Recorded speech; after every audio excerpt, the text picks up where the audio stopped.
ಧರ್ಮಸ್ಥಳ ಪ್ರಕರಣ ಈಗ ಮತ್ತೆ ಸಂಚಲನವನ್ನ ಮೂಡಿಸ್ತಾ ಇದೆ. ಎಸ್ಐಟಿ ಕಚೇರಿಗೆ ಹೋದಂತಹ ಸೌಜನ್ಯ ಫ್ಯಾಮಿಲಿ ಮತ್ತೆ ಸಂಚಲನ ಮೂಡಿಸ್ತಾ ಇದೆ. ಈ ಒಂದು ವಿಚಾರ ಧರ್ಮಸ್ಥಳ ವಿಚಾರ ಏನಿದೆ, ಧರ್ಮಸ್ಥಳ ಅಥವಾ ಮರ್ಮಸ್ಥಳ ಪ್ರಕರಣ ಮತ್ತೆ ಸಂಚಲನವನ್ನ ಮೂಡಿಸ್ತಾ ಇದೆ. ಎಸ್ಐಟಿ ಕಚೇರಿಗೆ ಹೋಗಿದ್ದಾರೆ ಸೌಜನ್ಯ ಫ್ಯಾಮಿಲಿ. ಇತರೆ ದೂರುದಾರರ ಜೊತೆಗೂಡಿ ಸಂತ್ರಸ್ತರ ಕುಟುಂಬದಿಂದ ಎಸ್ಐಟಿಗೆ ದೂರು ಕೊಡಲಾಗಿದೆ. ಧರ್ಮಸ್ಥಳದ ವಸತಿ ಗೃಹದಲ್ಲಿ 2017ರಲ್ಲಿ ಅಸಹಜ ಪ್ರಕರಣ ದೂರಿನಲ್ಲಿ ಏನಿದು ಉಲ್ಲೇಖ ಆಯಿತು ಆ ಒಂದು ವಿಚಾರವಾಗಿ ಆ ಎಲ್ಲ ಅಸಹಜ ಪ್ರಕರಣಗಳು ತನಿಖೆ ಆಗಬೇಕು ಅಂತ ಹೇಳಿ ದೂರನ್ನು ಕೊಟ್ಟಿರುವಂಥದ್ದು. ಕೇಸನ್ನು ಮುಚ್ಚಿಹಾಕಲು ಪ್ರಯತ್ನಗಳು ನಡೀತಾ ಇವೆ. ಇದು ಸರಿಯಲ್ಲ. ಎಸ್ಐಟಿಯ ಮೇಲೆ ನಮಗೆ ನಂಬಿಕೆ ಇದೆ, ಹೀಗಾಗಿ ನಾವು ದೂರು ಕೊಡೋಕ್ಕೆ ಬಂದಿದ್ದೀವಿ ಅಂತ ಹೇಳ್ತಾ ಇದ್ದಾರೆ ಸೌಜನ್ಯ ಫ್ಯಾಮಿಲಿ. ಮತ್ತು ಇದ್ದಾರೆ ಒಂದು ಕುಟುಂಬದವರು ನಿಷ್ಪಕ್ಷಪಾತವಾಗಿ ತನಿಖೆ ಆಗಬೇಕು, ನ್ಯಾಯ ಸಿಗಬೇಕು ಅಂತ ಹೇಳ್ತಾ ಇದ್ದಾರೆ. ಕೊಲೆಯಾಗಿರುವಂತಹ ಸತ್ಯವಾಗಿದ್ದರೆ ಕೊಲೆಗಾರರು ಸಿಗುವುದು ಕೂಡ ಸತ್ಯ ಆಗಿರುತ್ತೆ. ಸೌಜನ್ಯ ಕುಟುಂಬ ಸೇರಿ ಅನೇಕ ಪಾಂಗಳ ಗ್ರಾಮದವರಿಂದ ಎಸ್ಐಟಿಗೆ ದೂರು ಕೊಡಲಾಗಿದೆ. ಮರ್ಮಸ್ಥಳ ಪ್ರಕರಣ ಈಗ ಮತ್ತೆ ರಾಜ್ಯದಲ್ಲಿ ಸಂಚಲನ ಮೂಡಿಸ್ತಾ ಇದೆ. ಯಾಕಂದರೆ ಅನೇಕ ಪ್ರಕರಣಗಳು ಆಗಿದ್ವು, ಅಲ್ಲಿ ಅನೇಕ ಸಾವುಗಳು ಸಂಭವಿಸಿದ್ವು. ಆ ಒಂದು ಪ್ರಕರಣಗಳಿಗೆ ಸಂಬಂಧಪಟ್ಟಂತೆ ಏನಾಗ್ತಾ ಇದೆ ಅಂತಂದರೆ, ಆ ಒಂದು ಘಟನೆಗಳಾದಾಗ ಸಾವುಗಳಾದಾಗ ಅದೇ ದಿನ ಅಥವಾ ಮರುದಿನವೇ ಶವಗಳನ್ನು ವಿಲೇವಾರಿ ಮಾಡುವಂತಹ ಒಂದು ಕೆಲಸಗಳು ಆಗ್ಬಿಡ್ತಾ ಇತ್ತು. ಇದೇ ಒಂದು ವಿಚಾರವಾಗಿ ಈಗ ಎಸ್ಐಟಿ ಮುಂದೆ ಹೋಗಿರುವಂಥದ್ದು. ಅಲ್ಲಿನ ಎಲ್ಲ ಕುಟುಂಬ ಅಂದರೆ ಬೇರೆ ಬೇರೆ ಸಂತ್ರಸ್ತ ಕುಟುಂಬದವರು ಏನಿದ್ದಾರೆ ಅವರು ಹೋಗಿದ್ದಾರೆ. ಅವರ ಜೊತೆಗೆ ಸೌಜನ್ಯ ತಾಯಿಯವರು ಕೂಡ ಹೋಗಿ ಅವರಿಗೆ ಸಾಥನ್ನು ಕೊಟ್ಟಿರುವಂಥದ್ದು. ಯಾಕಂದರೆ ಧರ್ಮಸ್ಥಳದ ಒಂದು ವಸತಿ ಗೃಹದಲ್ಲಿ 2007ರಲ್ಲಿ ನಡೆದಂಥ ಒಂದು ಕೊಲೆ ಪ್ರಕರಣಗಳೇನಿದೆ ಎಲ್ಲದರಲ್ಲಿಯೂ ಕೂಡ ಯಾವುದೇ ಒಂದು ಮೃತದೇಹದಲ್ಲಿ ಗುರುತುಗಳ ಪತ್ತೆಯಾಗಿರಲಿಲ್ಲ. ದೇಹವನ್ನು ಸಾವಾದಂತಹ ದಿನದೇ ಅಥವಾ ಮರುದಿನವೇ ವಿಲೇವಾರಿ ಮಾಡಲಾಗ್ತಾ ಇತ್ತು. ಇದು ಹೇಗೆ ಸಾಧ್ಯ? ಇವೆಲ್ಲವೂ ಕೂಡ ಪ್ರಶ್ನೆಯನ್ನು ಮಾಡಿದ್ದಾರೆ ದೂರು ಕೊಡಬೇಕಾದ್ರೆ. ಇನ್ನು 2012ರಲ್ಲಿ ಕೂಡ ನಡೆದಂತಹ ಆನೆಮೋವತ ನಾರಾಯಣ ಮತ್ತು ಆತನ ಸಹೋದರಿ ಯಮುನಾ ಕೊಲೆ ಏನಿದೆ, ಈ ಒಂದು ಕೊಲೆ ಪ್ರಕರಣಗಳಾಗಿರ್ಬೋದು, ಇನ್ನು ಬೇರೆ ಬೇರೆ ಪ್ರಕರಣಗಳಾಗಿರ್ಬೋದು, ಎಲ್ಲ ಪ್ರಕರಣಗಳಿಗೂ ಕೂಡ ಸಾಕಷ್ಟು ಗೊಂದಲಗಳಿದೆ. ಸರಿಯಾದ ಸಾಕ್ಷಿಗಳು ಸಿಕ್ಕಿಲ್ಲ. ಕೊಲೆಯಾದಂತಹ ದಿನವೇ ಶವಗಳನ್ನು ವಿಲೇವಾರಿ ಮಾಡಲಾಗ್ತಾ ಇತ್ತು. ಈ ಒಂದು ಆನೆಮಾವತ ನಾರಾಯಣ ಮತ್ತು ಸಹೋದರಿ ಕೇಸ್ ಏನಿದೆ 1986ರಲ್ಲಿ ನಡೆದಂತಹ, ಮತ್ತು ಅದರ ಜೊತೆಗೆ ಪದ್ಮಾವತಿ ಕೊಲೆ ಕೇಸ್ ಆಗಿರ್ಬೋದು 1979ರಲ್ಲಿ ನಡೆದಂತಹ ವೇದಿಯಲ್ಲಿ ಕೊಲೆ ಪ್ರಕರಣಗಳೇನಿದ್ದಾವೆ ಅದರ ಒಂದು ಮರುತನಿಖೆ ಆಗಬೇಕು ಅಂತ ಹೇಳಿ ಒತ್ತಾಯವನ್ನು ಮಾಡಿ ಎಸ್ಐಟಿ ಮುಂದೆ ಹೋಗಿದ್ದಾರೆ, ಮನವಿಯನ್ನು ಮಾಡಿದ್ದಾರೆ, ದೂರನ್ನು ಕೂಡ ಕೊಟ್ಟಿದ್ದಾರೆ. ಆದಂತಹ ಎಲ್ಲ ಅಸಹಜ ಸಾವುಗಳೇನಿದೆ ಆ ಒಂದು ಪ್ರಕರಣಗಳಿಗೆ ಸಂಬಂಧಪಟ್ಟಂತೆ ಸರಿಯಾದ ರೀತಿಯಲ್ಲಿ ತನಿಖೆ ಆಗಬೇಕು. ಈ ಒಂದು ಕೇಸುಗಳನ್ನು ಮುಚ್ಚಿ ಹಾಕೋಕ್ಕೆ ಪ್ರಯತ್ನಗಳು ನಡೆದಿತ್ತು, ಷಡ್ಯಂತ್ರಗಳು ನಡೆದಿತ್ತು. ಹೀಗಾಗಿ ಮತ್ತೆ ತನಿಖೆ ಆಗಬೇಕು, ಸರಿಯಾದ ರೀತಿಯಲ್ಲಿ ತನಿಖೆ ಆಗಿ ನ್ಯಾಯ ಒದಗಿಸಬೇಕು. ಎಸ್ಐಟಿ ಮೇಲೆ ನಮಗೆ ನಂಬಿಕೆ ಇದೆ. ಧರ್ಮಸ್ಥಳ ಗ್ರಾಮ ಪಂಚಾಯಿತಿ ಮತ್ತು ಧರ್ಮಸ್ಥಳದ ಬೆಳ್ತಂಗಡಿ ಪೊಲೀಸರು ಏನಿದ್ದಾರೆ ಅವರೆಲ್ಲರೂ ಕೂಡ ಇದ್ರ ಬಗ್ಗೆ ತನಿಖೆ ನಡೆಸಬೇಕು ಆಗಿತ್ತು. ಆದರೆ ಸರಿಯಾಗಿ ತನಿಖೆ ಆಗಲಿ. ಈಗ ಎಸ್ಐಟಿ ತಂಡ ಏನಿದೆ ಅವರು ತನಿಖೆ ಮಾಡಬೇಕು ಸರಿಯಾದ ರೀತಿಯಲ್ಲಿ ಅಂತ ಹೇಳಲಾಗ್ತಾ ಇದೆ.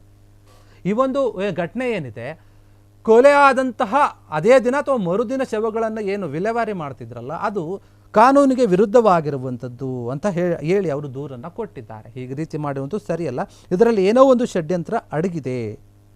ಈ ರೀತಿಯಾಗಿ ಆಗ್ತಾ ಇರೋದು ಯಾವುದೇ ರೀತಿಯಾಗಿ ನಾವು ಒಪ್ಪಲ್ಲ ಅಂತ ಹೇಳಿ ಈಗ ಸಾಕಷ್ಟು ಜನರು ಮುಂದೆ ಬಂದಿದ್ದಾರೆ. ನೊಂದಂತಹ ಕುಟುಂಬದವರು, ಸಂತ್ರಸ್ತ ಕುಟುಂಬದವರು ಬಂದಿದ್ದಾರೆ. ಬಂದು ಎಸ್ಐಟಿಯ ಮುಂದೆ ಮನವಿಯನ್ನು ಮಾಡಿಕೊಂಡಿದ್ದಾರಂತೆ, ತನಿಖೆ ಆಗಬೇಕು ನಮಗೆ ಅಂತ ಹೇಳಿ. ಯಾಕಂದರೆ ಮಾಹಿತಿ ಹಕ್ಕಿನಡಿಯಲ್ಲಿ ಪಡೆದಂತಹ ವಿವರಗಳನ್ನು ನೋಡಿದರೆ ಆ ದೂರಿನ ಜೊತೆಗೆ ಸಲ್ಲಿಸಿದ್ದಾರೆ, ಹೇಳಿದ್ದಾರೆ ಅದರಲ್ಲಿ ಏನೇನು ಎಲ್ಲವನ್ನು ನೋಡಿ. ಯಾಕಂದರೆ ನಿಯಮದ ಮೀರಿ ದೇಹಗಳನ್ನು ಏನು ವಿಲೇವಾರಿ ಮಾಡಿದ್ರಲ್ಲ ಅವು ಒಂದು 75 ಪ್ರಕರಣಗಳಿದ್ವು. ಅದರಲ್ಲಿ ಒಂದು ಮಾಹಿತಿ ಸಿಕ್ಕಿತ್ತು ಇವರಿಗೆ, ಮಾಹಿತಿ ಹಕ್ಕು ಆಗ್ತಾಗ ಇದೇ ವಿಚಾರವಾಗಿ ಮಾತಾಡಿದ್ರು ಅನೇಕ ಜನರು.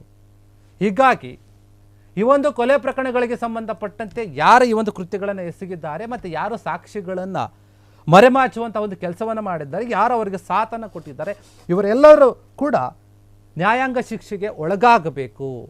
ಅವರು ಸಿಗಬೇಕು ಅಂದರೆ ಸರಿಯಾದ ತನಿಖೆ ಆಗಬೇಕು.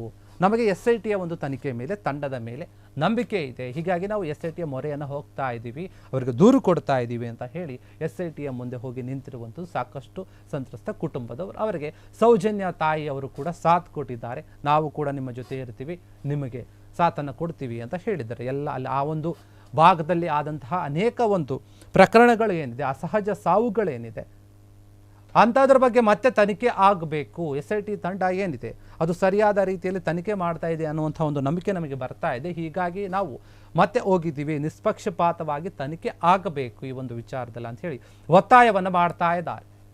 ಧರ್ಮಸ್ಥಳ ಕೇಸ್ ಏನಿದೆ ಆ ಒಂದು ಕೇಸ್ಗೆ ಸಂಬಂಧಪಟ್ಟಂತೆ ಈಗ ಮತ್ತೆ ಕೂಡ ಈ ಒಂದು ವಿಚಾರ ಮುನ್ನೆಲೆಗೆ ಬಂದಿರುವಂಥದ್ದು, ಚರ್ಚೆ ಆಗ್ತಾ ಇರುವಂಥದ್ದು ಧರ್ಮಸ್ಥಳ ಪ್ರಕರಣ, ಮರ್ಮಸ್ಥಳ ಪ್ರಕರಣ. ಧರ್ಮಸ್ಥಳ ಅಥವಾ ಮರ್ಮಸ್ಥಳ ಅಂತ ಕರಿತೀವಿ. ಮರ್ಮಸ್ಥಳ ಅಂತ ನಾವು ಯಾಕೆ ಕರಿತಾ ಇದ್ದೀವಿ ನಮ್ಮ ಚಾನಲ್ನಲ್ಲಿ ಅಂತ ಹೇಳಿದ್ರೆ, ಕೆಲವರಿಗೆ ಈ ಒಂದು ವಿಚಾರವಾಗಿ ಗೊಂದಲ ಇದೆ, ಕೆಲವರು ಪ್ರಶ್ನೆ ಮಾಡ್ತಾ ಇದ್ದಾರೆ. ನೋಡಿ, ನಮಗೆ ಯಾವುದೇ ಒಂದು ವಿಚಾರದಲ್ಲಿ ಕ್ಲಾರಿಟಿ ಸಿಗದೇ ಇದ್ದಾಗ, ನಿಗೂಢವಾಗಿ ಉಳಿದಾಗ ಅದನ್ನು ನಾವು ಹೇಳ್ತೀವಿ, ಮರ್ಮವಾಗಿ ಉಳಿದುಬಿಟ್ಟಿದೆ, ಈ ಒಂದು ವಿಚಾರ ಅರ್ಥ ಆಗ್ತಿಲ್ಲ ಅಂತ ಏನು ಹೇಳ್ತಾರಲ್ಲ, ಅದೇ ವಿಚಾರವಾಗಿ ನಾವು ಮರ್ಮಸ್ಥಳ ಅಂತ ಬಳಸ್ತಾ ಇದ್ದೀವಿ ಅಷ್ಟೇ. ಇದರ ಬಗ್ಗೆ ಒಂದು ಕ್ಲಾರಿಟಿ, ಸುಮಾರು ದಿನಗಳಿಂದ ಇದ್ರ ಬಗ್ಗೆ ಪ್ರಶ್ನೆ ಇತ್ತು, ನಮ್ಮಲ್ಲಿ ಕೇಳ್ತಾ ಇದ್ರು. ಹೀಗಾಗಿ ಈ ಒಂದು ಪ್ರಶ್ನೆಯ ಬಗ್ಗೆ ನಾವು ಕ್ಲಾರಿಟಿಯನ್ನು ಕೊಡ್ತಾ ಇದ್ದೀನಿ. ಧರ್ಮಸ್ಥಳ ಮತ್ತು ಮರ್ಮಸ್ಥಳ ಅಂತ ಬಳಸೋದಕ್ಕೆ ಇದೇ ನಾವೊಂದು ಕಾರಣ.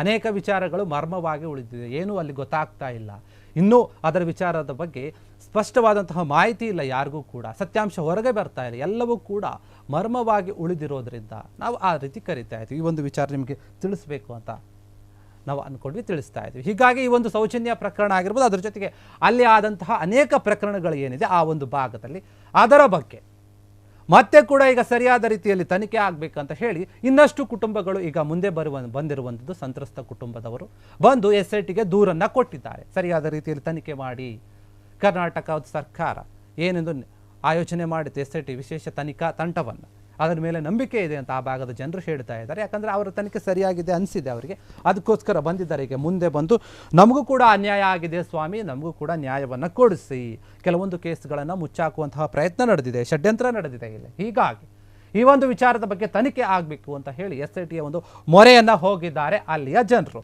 ಈ ಒಂದು ವಿಚಾರವಾಗಿ, ಧರ್ಮಸ್ಥಳ ವಿಚಾರವಾಗಿ ಏನಾಗಿದೆ, ಈಗ ಸಾಕಷ್ಟು ಕುಟುಂಬಗಳು ಹೋಗಿ ದೂರನ್ನು ಕೊಟ್ಟಿದ್ದಾರೆ SITಗೆ. ಕ್ಷಣ ಕ್ಷಣದ ಸುದ್ದಿಗಳಿಗಾಗಿ ಫ್ರೀಡಂ ಟಿವಿ ಸಬ್ಸ್ಕ್ರೈಬ್ ಮಾಡಿ, ಲೈಕ್ ಮಾಡಿ ಹಾಗೂ ಫಾಲೋ ಮಾಡಿ. ಹೊಸ ಸುದ್ದಿಗಳ ನೋಟಿಫಿಕೇಶನ್ಗಾಗಿ ಬೆಲ್ ಐಕಾನ್ ಮೇಲೆ ಕ್ಲಿಕ್ ಮಾಡಿ.